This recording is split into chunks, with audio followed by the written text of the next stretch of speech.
katika maisha yetu muzito ni muhimu kwa maisha ya binadamu.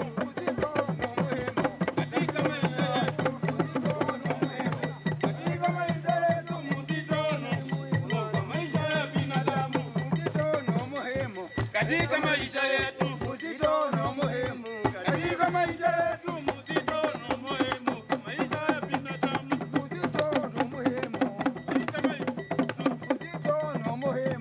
Katika maisha yetu muzito kwa maisha ya binadamu. Katika maisha yetu